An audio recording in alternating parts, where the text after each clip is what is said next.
दोस्तों, लखनऊ राजधानी में विष्णु यादव हत्याकांड।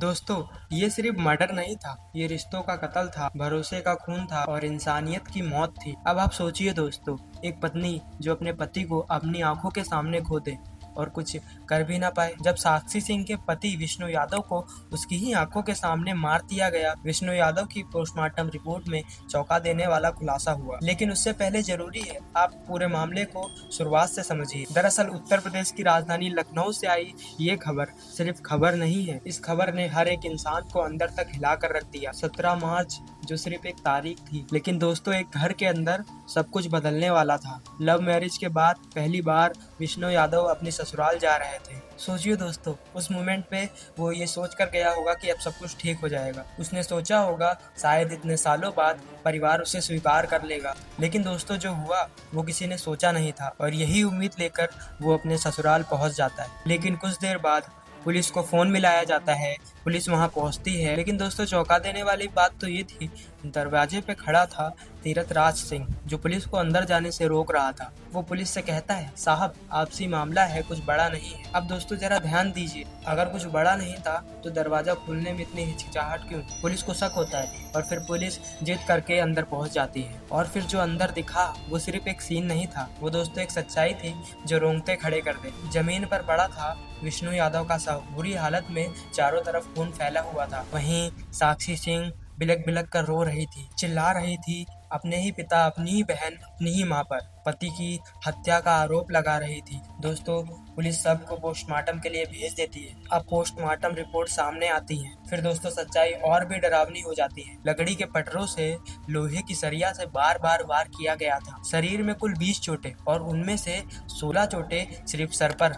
अब दोस्तों सोचिए, ये गुस्सा था या नफरत? दोस्तों सिर की हड्डियां पूरी तरह से टूट चुकी थी, चेहरे और गर्दन पर गहरे घाव थे। लेकिन दोस्तों कहानी यहीं खत्म नहीं होती। साक्षी सिंह को काबू में किया गया, उसके हाथ पैर बांध दिए गए और मुंह तक बंद कर दिया गया और उसके बाद उसे एक कमरे में बंद कर दिया गया ताकि वो न रो सके, न चिल्ला सके, न वो सब रोक सके, बस देख सके अपने पति को तड़पते हुए, मरते हुए।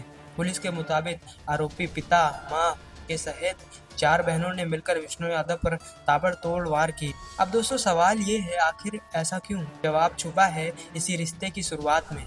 ये एक लव मैरिज थी। करीब 4 साल पहले परिवार की मर्जी के खिलाफ साक्षी ने विष्णु यादव से शादी की थी और दोस्तों शायद यहीं से नफरत शुरू हुई। धीरे धीरे ये नफरत खत्म नहीं बल्कि और गहरी होती हुई चली गई। 2021 में ससुर ने विष्णु के खिलाफ केस दर्ज किया। 2024 में एक और मामला, विष्णु यादव जेल भी गया। लेकिन दोस्तों इतना सब होने के बाद भी नफरत शांत नहीं हुई। 17 मार्च 2026 जब ये नफरत खून बनकर सामने आई, जब विष्णु यादव खुशी खुशी अपनी पत्नी और बच्चे के साथ ससुराल पहुंचा तो उसे मार दिया गया। दोस्तों पुलिस ने 6 आरोपियों को गिरफ्तार कर लिया, ससुर, सास और 4 बेटियां। मौके से खून से सने लकड़ी के पट्टे और लोहे की राडें बरामद हुई है। दोस्तों एक लव मैरिज जो कभी प्यार से शुरू हुई थी वही धीरे धीरे नफरत में बदली और आखिरकार दोस्तों हत्या में खत्म हुई। दोस्तों इस केस से हमें ये बात समझ में आती है कि ये सिर्फ एक मर्डर केस नहीं है, जो एक ऐसी सोच का नतीजा है जहां इज्जत, अहम और समाज का डर जो इंसानियत से भी ऊपर रख दिया जाता है। जब दोस्तों एक परिवार जो सबसे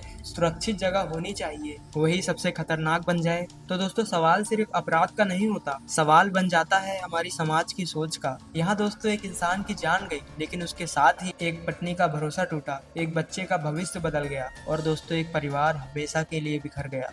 और दोस्तों सबसे डरावनी बात ये है, ऐसे केस अचानक नहीं होते, ये धीरे धीरे सालों की नफरत, गुस्सा और बदले की भावना बन जाते हैं। अगर दोस्तों समय रहते बातचीत होती, समझदारी दिखाई जाती तो शायद आज ये घटना नहीं होती। दोस्तों ये केस सिर्फ एक केस नहीं है बल्कि ये हमारे समाज में एक सवाल छोड़ जाता है कि क्या प्यार करना आज भी पाप है? दोस्तों अपनी राय कमेंट में जरूर दें, इस वीडियो को शेयर करें और अगर आपको ये वीडियो पसंद आई तो हमारे चैनल को सब्सक्राइब करें, वीडियो को लाइक करें। धन्यवाद।